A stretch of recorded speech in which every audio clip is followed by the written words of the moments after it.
Hello, good afternoon, my viewers. I'm Pastor Tonwe Kingsley. Welcome to my marriage counseling session. Today we were talking about what is marriage. Marriage is a union of two people that creates a family tie and carries legal or social or religious rights and responsibilities. The marriage institution was planted by God for eternity. What is eternity? Eternity means time without end. Eternity means infinity. Eternity means perpetuity. But what about man? Man plans marriage for only time. Then why would there be 4,000 divorces application within 2 months in Nigeria? If this institution is planned by God, why can't husband and wife live together? Why can't they stay together? Why are there 4,000 applications for divorce?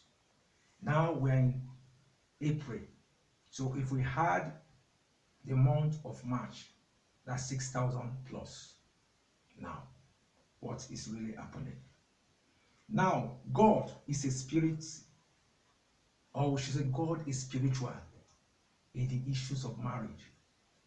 While man is materialistic, man is into material things, cars, house, clothes, jewelries. Two, God's ways are unlimited, but man's ways are limited in achieving so many things. God exerts through humanity and also exalts through humanity, while man exalts through self-exaltation. Man praises himself. When I'm saying about man, or when I'm talking about man, if you look at the Bible, it's what we call gender language. That means when I say man, I'm talking about the wife and the husband, or the woman and the man. Now, God wants our marriages to be controlled by love. Man wants marriages to be controlled by force. You must do what I say. If you don't do what I say, it does not work. Now, God gives justice without reward. Man gives justice for reward and for personal gain. God in marriage wins respect by goodness, while man wins respect by wealth and power. God in marriage redeems by the death of his son, but man in marriage redeems by money. So what are we saying in essence? Before I go further, a lot of things, the social media has helped us to know a lot of things, to see a lot of things, to hear so many things, maybe in words or in video. There's a story about love, which is the center of marriage. In Japan, when they build their houses, they have a kind of holo between the two blocks or between the two fences. And most times they use wood to build their houses. And a house was to be pulled down. And when the man was pulling the house down, he saw a lizard that while they were nailing the wood together, one of the nails enters the lizard's hand or leg and nailed the lizard to the wall. He now thought about it. How was this lizard being survived? So he now checked the date of this building, and when he checked, it was 5 years ago, and the lizard was still there, breathing. So he now said he wants to see how or what is happening to this lizard. And after some few minutes, he saw another lizard came, put food in its mouth to come and give this other lizard to eat. That means if a lizard can do that for 5 years, this particular lizard has been coming to feed that one with, that means with food and water through its mouth. Then what are we talking about? Family? What are we talking about marriage? If animals can do that, that's friendship, that's loyalty, that's marriage, that's love. But can we say that about our marriages nowadays? No, we cannot say that. Why?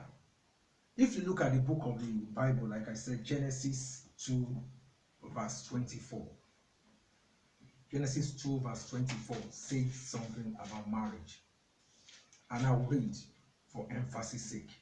It said, "Therefore shall a man leave his father and mother, and shall cleave unto his wife, and they shall be one flesh."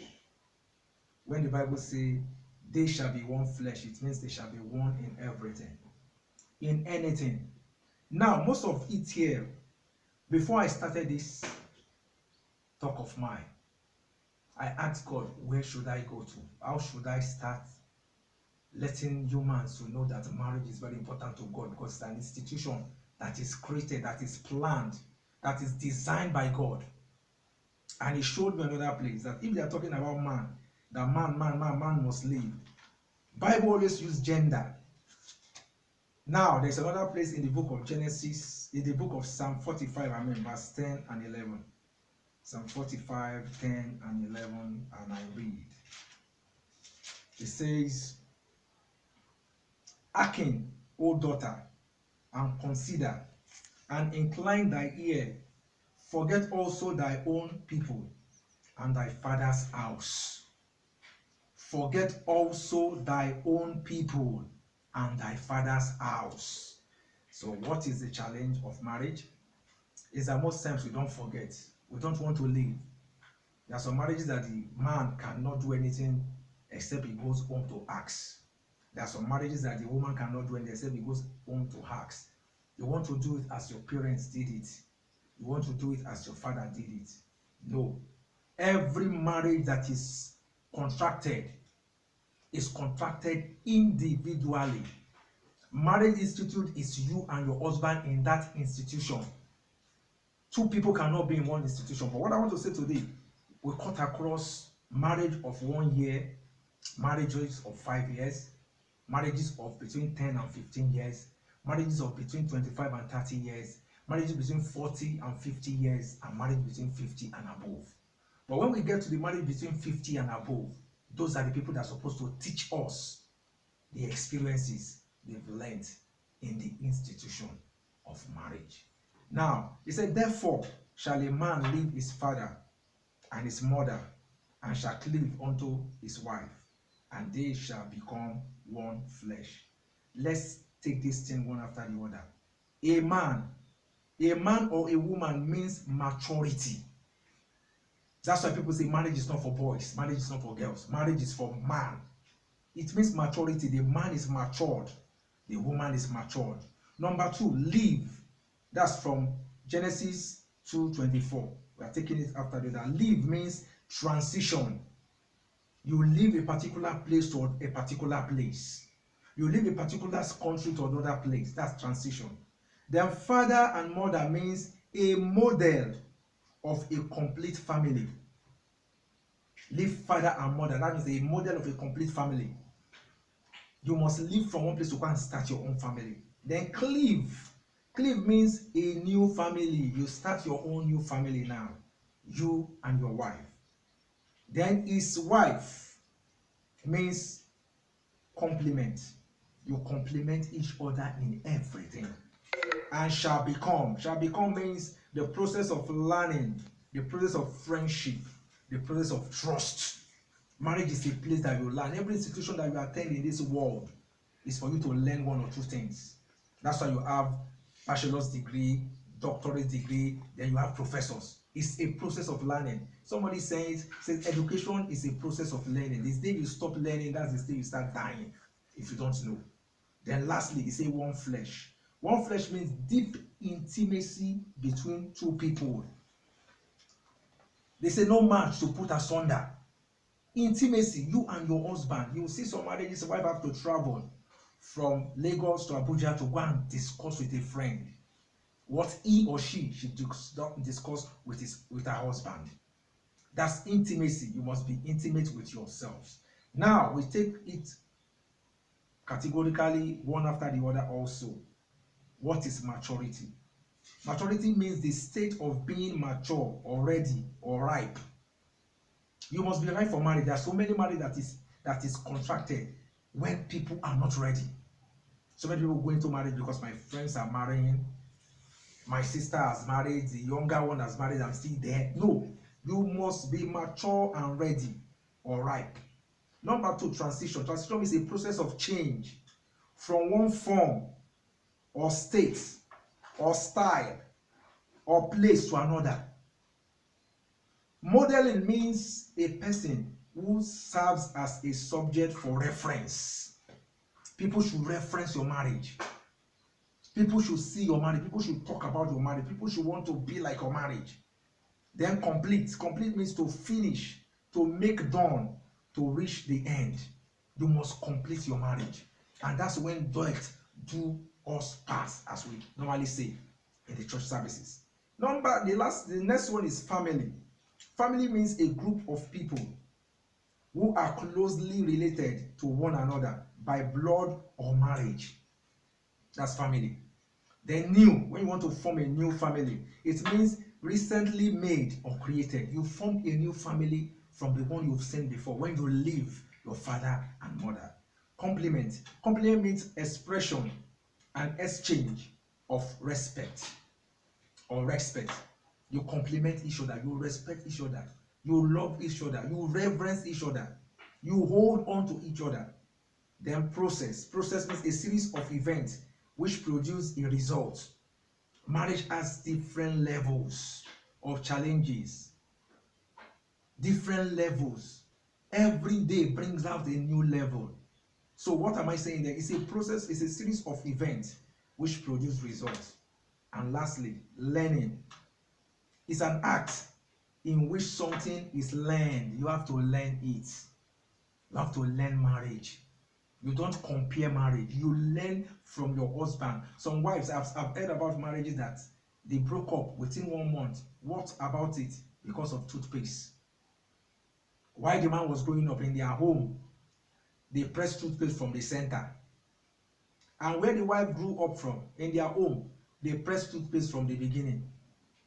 So husband woke up and the wife was pressed for the beginning. And the husband said, why is it? And that's what broke the marriage. You must learn. It's an act of which something is learned. You learn your husband learns you. That means you study each other. What she doesn't like, what he doesn't like. Why am I saying this? I found out that with this lockdown, the remarriage has started. Why am I saying this?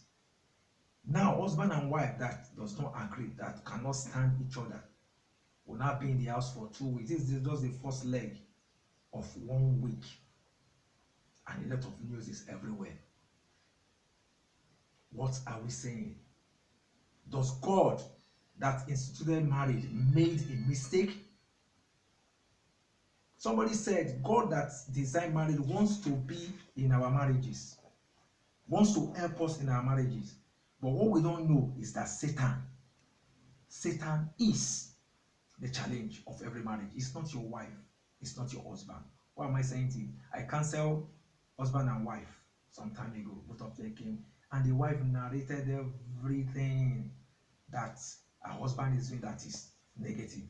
Husband narrated everything that the wife is doing that is negative. And after they finish, after listening to them, and they asked me, sir, what do you call this? And I smiled and I told them, that is marriage. There must be compatibility and there must be arguments here and there, but you must come together. That is marriage for you. So once you are married, your spouse becomes one flesh with you. He or she becomes your perfect mate. Genesis 1:26 and Psalm 45 verse 10 that I read.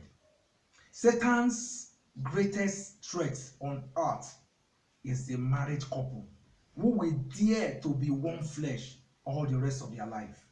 Satan is the problem. Satan is the problem. And before I forget, As those couple came and I told them that that is marriage, I said the only thing you have to do is to fight the devil, not your husband. And to the glory of God today, they are living in harmony. Both of them now started praying together, working together, discussing together, doing everything together, and they defeated the devil.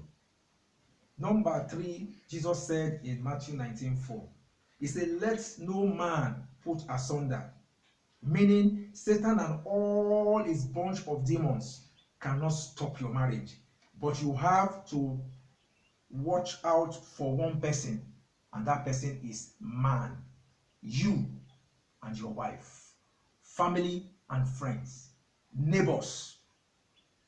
Man, they are the people that can stop your marriage. They are the people that tell you things that are not. There are some people that their marriages are not working, but they don't want yours to work. But they come as friends. They put enmity between you and your wife, or between you and your spouse. We must watch out for all these things. Please, I have to stop here today. So you can join me next time or watch out for the next video. Or you can call me on this number 080 32 91 9076 or 080 23 44 84 87. Thank you and God bless you.